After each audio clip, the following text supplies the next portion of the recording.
Hi అండి, అందరికీ నమస్తే, గుడ్ మార్నింగ్. ఈ వీడియో వచ్చేసి లాస్ట్ శ్రావణ శుక్రవారం వీడియో అండి. నేను వరలక్ష్మి పూజ లాస్ట్ వీక్ చేసుకున్నాను అన్నమాట. ఆ రోజు వీడియో అయితే చివరిదాకా చూడండి. ఈ వీడియోలో నా లైఫ్లో జరిగిన కొన్ని విషయాలు, నేను అమ్మవారి పూజ ఎందుకు చేయాలనుకున్నాను, అసలు అమ్మవారు ఎలా నా లైఫ్లోని మంచి చేసింది, నా నమ్మకం ఏంటనేది వీడియోలో చెప్తాను.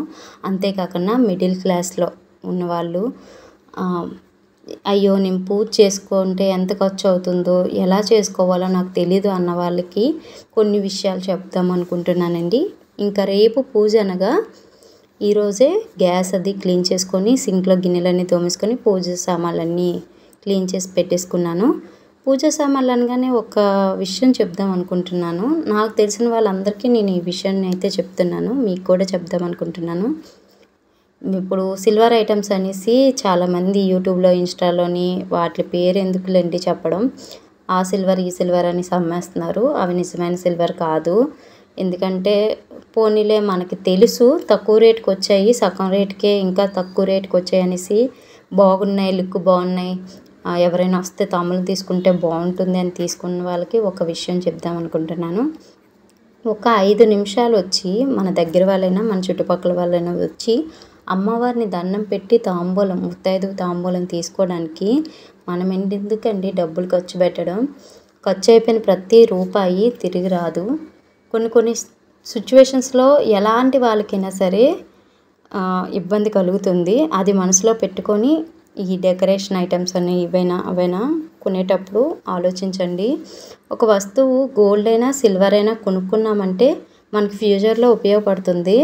అలా కాకుండా ఇలాంటివన్నీ కొనుక్కోవడం ఎందుకనేది నా ఉద్దేశం, తప్పుగా అనుకోకండి. ఇంకా నేను ఈ ఇయర్ 1000 రూపాయలతో వరలక్ష్మి పూజ చేసుకున్నానండి. ఫస్ట్ వీక్ నుంచి మేము కొత్తగా ఇంట్లో దిగాము. సెకండ్ థర్డ్ వీక్లోని మేము అసలు బాగోలేదు. మా చిన్నబాబు అయితే హాస్పిటల్లో ఉంచారు 3 రోజులు. ఎవ్వరికీ బాగోలేదు, నలుగురికి కూడా. అందుకని పూజ చేయలేదు. చెయ్యని ఇయర్ అనుకున్నాను, అమ్మవారిని మొక్కుకున్నాను. లాస్ట్ వీక్కి మేము అంతా బాగుంటే నీ పూజ చేస్తానమ్మా అని. ఇంకా అంతా సరే అయింది, ఇంకా చేసుకుందాం అనుకున్నాను. డబ్బులు అయితే నాకు 1000 రూపాయలే సెట్ అయ్యాయి. ఆ 1000 రూపాయలతోనే ఈ మీరు చూస్తున్న ప్రతి వస్తువు కొనుక్కున్నాను. అమ్మవారి వ్రతం చేసుకున్నానండి. తక్కువ ఖర్చులోనే చేసుకోవచ్చు, చాలా బాగా చేసుకోవచ్చు. వైజాగ్ లాంటి పెద్ద సిటీల్లో కూడా తప్పకుండా. మీకు ఒక విషయం చెప్తాం అనుకుంటున్నాను. నేను ఫస్ట్ పూజ ఎప్పుడూ చేయలేదు, వరలక్ష్మి పూజ చెయ్యాలనిపించింది. కానీ అప్పటికే మా బాబు, రెండో బాబు చనిపోయాడు. నాకు దేవుడి మీద నమ్మకం పోయింది.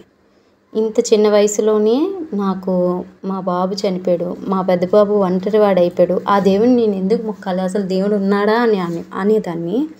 అంత కోపం నాకు.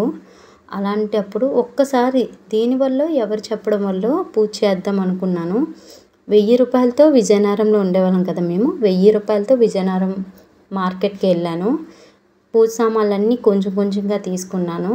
ఇంకా చీర అయితే 1000 రూపాయల నుండి 500 దాటితే కానీ చీర దొరకట్లేదు, అసలు ఎవ్వరు చూపించట్లేదు.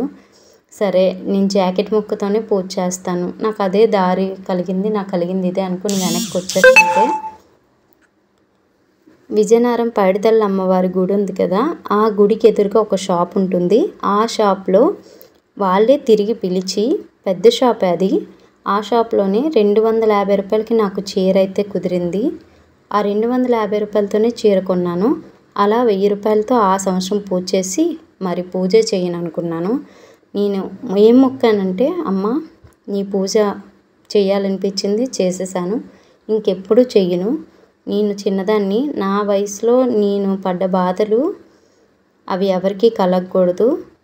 నా లైఫ్లో మళ్ళీ ఏదైనా మంచి జరిగితే అప్పుడు నీ పూజ చేస్తాను, లేకపోతే ఇంకెప్పుడు చెయ్యనని మొక్కాను. ఇలా జరిగి 1 ఇయర్కే నాకు ఫ్యామిలీ ప్లానింగ్ ఆపరేషన్ ఫెయిల్డ్ అయ్యి మళ్ళీ ప్రెగ్నెంట్ అయ్యానండి. డాక్టర్ ఏం చెప్పారంటే 2000 మందికి మేము ఆపరేషన్ చేస్తే, ఈ చేతి ఆపరేషన్ అంటారు కదా, ఒక్కరికి ఫెయిల్డ్ అవుతుంది అని అన్నారు. ఆ అమ్మవారు నిజంగా నా లైఫ్లో కరుణించింది అనుకున్నాను.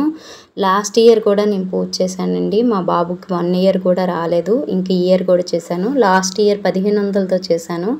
ఈ ఇయర్ 1000 రూపాయలు నాకు కలిగింది. ఈ 1000 రూపాయలతోనే ఈ పూజ కంప్లీట్ చేసుకున్నాను. 1000 రూపాయలతో నాకు ఎంత ఖర్చు అయింది, నేను ఏమేమి కొన్నాను అనేది నెక్స్ట్ వీడియోలో వివరంగా చెప్తాను. మరొక మాట, చాలామంది మన దగ్గర డబ్బులు లేకపోయినా అప్పు చేసైనా చేద్దాం అనుకుంటారు.